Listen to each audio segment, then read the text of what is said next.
12 जून 1962 सुबह 7 बजे San Francisco की खाड़ी में स्थित दुनिया की सबसे खतरनाक जेल अल्काट्राज। जब गार्ड ने सेल नंबर 138, 140 और 150 में झांका तो वो जो देखा उससे उसकी रूह कांप गई। 3 कैदी गायब, उनकी जगह पर सिर्फ नकली सिर, मानो वो अभी भी सो रहे हों। ये कहानी है इतिहास की सबसे साहसी और रहस्यमय जेल ब्रेक की, जिसका जवाब आज तक किसी के पास नहीं है। क्या वो बच निकले या समंदर की लहरों में समा गए? नमस्कार दोस्तों, आप देख रहे हैं द हिडन लेंस। तो चलिए शुरू करते हैं आज की कहानी। सैन फ्रांसिस्को की खाड़ी के बीचों बीच एक टापू, जिसे लोग द रॉक कहते थे। यहां था अमेरिका का सबसे सख्त जेल, अल्काट्राज फेडरल पेनिटेंशियरी। 1934 में खुली इस जेल में सिर्फ वो कैदी भेजे जाते थे जो दूसरी जेलों से भाग चुके थे या जो इतने खतरनाक थे कि उन्हें कहीं और रखना मुमकिन नहीं था। All Capone, machine Gun Kelly, Birdman of Alcatraz सब यहीं कैद थे। लेकिन क्या चीज बनाती थी इस जेल को नाकाबिले फरार? पहला, चारों तरफ बर्फीला ठंडा पानी, तेज लहरें, शार्क से भरा समंदर। दूसरा, हर 12 घंटे में कैदियों की गिनती। तीसरा, मजबूत लोहे की सलाखें, गार्ड टावर, सर्च लाइट्स। चौथा, मेनलैंड से 2 किलोमीटर दूर, कोई नाव नहीं, कोई रास्ता नहीं। 29 सालों में 36 कैदियों ने यहां से भागने की कोशिश की, 14 अलग अलग बार। लेकिन हर बार या तो वो पकड़े गए, या गोली मार दी गई, या समंदर में डूब गए। लेकिन 11 जून 1962 की रात 3 लोगों ने ऐसा किया जो आज तक कोई नहीं कर पाया था। Frank Morris, John Anglin, Clarence Anglin. 3 नाम जिन्होंने अमेरिकी इतिहास को हमेशा के लिए बदल दिया। फ्रैंक मॉरिस 11 साल की उम्र में अनाथ, 13 साल की उम्र में पहला अपराध। IQ 133, जीनियस, लेकिन अपराध की दुनिया में खो गया। बैंक डकैती, नशीले पदार्थों का कारोबार और सबसे खास बात, हर जेल से भागने की कोशिश। हर बार पकड़ा गया, हर बार एक और सख्त जेल में भेजा गया। जनवरी 1960 में फ्रैंक मॉरिस को अल्काट्राज भेजा गया। कैदी नंबर एज 1441। FBI के रिकॉर्ड में उसे लिखा गया एस्केप आर्टिस्ट। जॉन और क्लेरेंस एंगलिन, 2 भाई, 13 भाई बहनों में से, गरीब किसान परिवार, जॉर्जिया से। बैंक डकैती की, लेकिन टॉय गन से। हाँ दोस्तों, खिलौने की बंदूक से। ये वायलेंट क्रिमिनल्स नहीं थे, सिर्फ डेस्परेट थे। 1960 में जॉन, 1961 में क्लेरेंस, दोनों भाई अल्काट्राज पहुंचे और मिले फ्रैंक मॉरिस से। तीनों ने पहले भी 7 जेल काटी थी, फ्लोरिडा और जॉर्जिया में। वो एक दूसरे को जानते थे, एक दूसरे पर भरोसा करते थे। और फिर था एलन वेस्ट, चौथा साथी, जो इस पूरी योजना का हिस्सा था। लेकिन किस्मत ने उसके साथ कुछ और ही खेला। सेल नंबर 138, 140, 142 और 150, 4 कैदी, एक प्लान जो शुरू होने वाला था। दिसंबर 1961, ठंड की रात, फ्रैंक मॉरिस को एक आइडिया मिली। उसने अपनी सेल की दीवार के पीछे वेंटिलेशन डक्ट देखा, पुराना, जर्जर, कमजोर कंक्रीट, और उसने सोचा, क्या हो अगर इस दीवार को तोड़ दिया जाए? लेकिन दोस्तों, ये कोई आसान काम नहीं था। वेंटिलेशन डक्ट सिर्फ 6 इंच चौड़ी थी और इसे इतना बड़ा करना था कि एक आदमी उससे निकल सके। तो कैसे किया इन लोगों ने? पहला, डाइनिंग हॉल से चोरी किए चम्मच। हाँ दोस्तों, चम्मच से दीवार खोदना शुरू किया। दूसरा, टूटे वैक्यूम क्लीनर से बनाई ड्रिल, प्रिजन वर्कशॉप से चुराया। तीसरा, मेटल फोक्स, सॉ ब्लेड्स, जो भी मिला इस्तेमाल किया। लेकिन सबसे बड़ी समस्या थी आवाज। खुदाई की आवाज गार्ड्स तक पहुंचती तो सब खत्म। तो फ्रैंक ने क्या किया? उसने अकॉर्डियन सीखी। हाँ, संगीत वाला इंस्ट्रूमेंट, और हर रात म्यूजिक आवर के दौरान बजाता, जोर जोर से। गार्ड्स को लगता कि फ्रैंक म्यूजिक प्रैक्टिस कर रहा है, लेकिन असल में वो आवाज छुपा रहा था उस ड्रिलिंग और डिगिंग की। लेकिन दोस्तों, असली जीनियस था डमी हेड्स बनाना।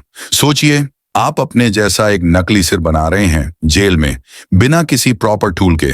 Toilet paper, soap, concrete dust, toothpaste, ये सब मिलाकर बनाया पेपियर माशे जैसा मिक्सचर। फिर प्रिजन बार्बर शॉप से असली बाल इकट्ठे किए जो वहां झड़े पड़े थे।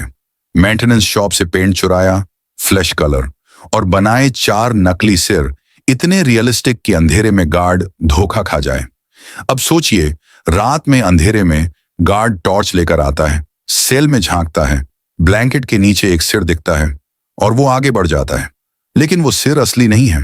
अब था सबसे बड़ा चैलेंज, समंदर पार करना। फ्रैंक को एक मैगजीन मिली, पॉपुलर मैकेनिक्स, मार्च 1962। उसमें एक आर्टिकल था, your life preserver, how will it behave if you need it. और इसी आर्टिकल ने दिया उन्हें पूरा ब्लूप्रिंट, कैसे बनानी है राफ्ट, कैसे बनानी है लाइफ जैकेट्स। उन्हें चाहिए थी रेनकोट्स, बहुत सारी रेनकोट्स। तो उन्होंने क्या किया, बाकी कैदियों से मांगी। और क्या इंटरेस्टिंग है, कैदी खुशी खुशी दे रहे थे क्योंकि सब चाहते थे कि अल्काट्राज बंद हो। 50 से ज्यादा रेनकोट्स रबर सीमेंट से जोड़ी, वल्कानाइज किया और बनाई 6 गुणा 14 फीट की राफ्ट और लाइफ प्रिजर्वर्स। और ये सब कहां बना रहे थे? अपनी सेल्स की दीवार तोड़कर वो पहुंचे यूटिलिटी कॉरिडोर में। वहां से ऊपर चढ़े पाइप्स पर और सेल ब्लॉक के ऊपर बनाया सीक्रेट वर्कशॉप। सोचिए, जेल के अंदर ही गार्ड्स के सिर के ऊपर एक सीक्रेट रूम, जहां 4 कैदी काम कर रहे हैं, टूल्स बना रहे हैं, राफ्ट सी रहे हैं, डमी हेड पेंट कर रहे हैं। 6 महीने, 180 दिन, हर रात थोड़ा थोड़ा काम, और आखिरकार वो तैयार थे। 11 जून 1962, सोमवार की रात के 9:30, लाइट्स आउट का टाइम। फ्रैंक मॉरिस ने सिग्नल दिया। ये रही रात 9:45। चारों ने अपनी सेल्स में डमी हेड्स रखे, ब्लैंकेट्स ठीक से अरेंज किए ताकि लगे कि वो सो रहे हैं। 10 बजे पहली बार वेंटिलेशन डक्ट से बाहर निकले, यूटिलिटी कॉरिडोर में।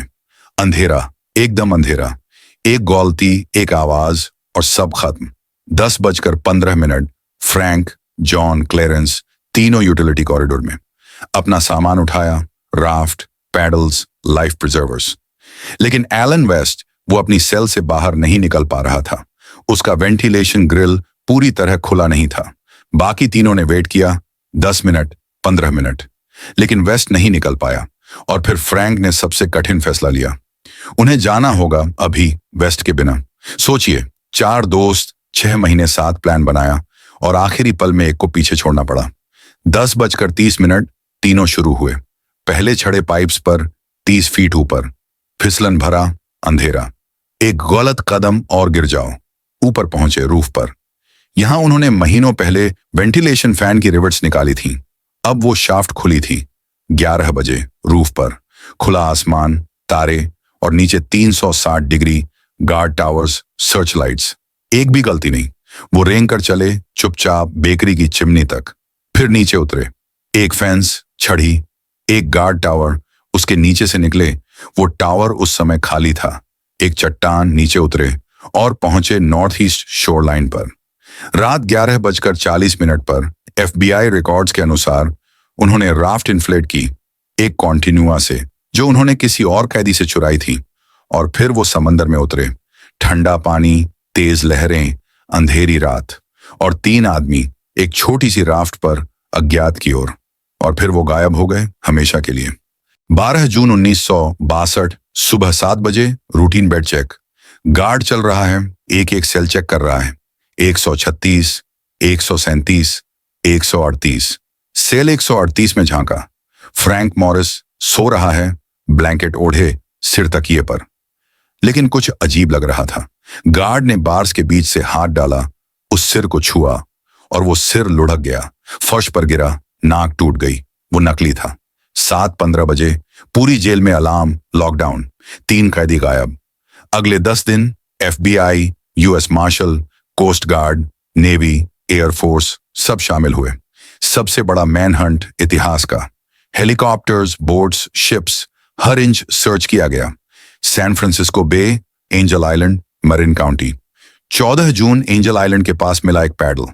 21 जून गोल्डन गेट ब्रिज के पास फटे हुए रेनकोट के टुकड़े। एक डिफ्लेटेड लाइफ जैकेट अल्काट्राज से 50 यार्ड्स दूर। लेकिन कोई बॉडीज नहीं मिली। तो दोस्तों, अब आता है सबसे बड़ा सवाल, क्या फ्रैंक मॉरिस और एंगलिन ब्रदर्स बच गए? FBI ने कहा नहीं, वो डूब गए।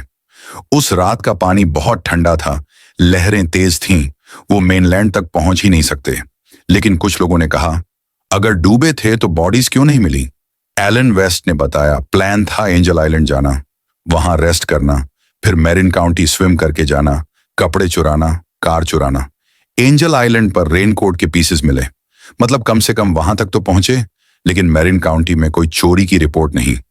न कपड़े चोरी हुए, न कार। दिसंबर 1962 एंगलिन परिवार को क्रिसमस कार्ड्स मिले, उनमें सिग्नेचर्स थे। 1993 एक आदमी ने क्लेम किया उसने उन तीनों को बोट में उठाया, फिर $40,000 के लिए मार दिया। 2013 सैन फ्रांसिस्को पुलिस को एक लेटर मिला। किसी ने लिखा, मैं जॉन एंगलिन हूं, मैं 83 साल का हूं, मैं बीमार हूं, मुझे हेल्प चाहिए।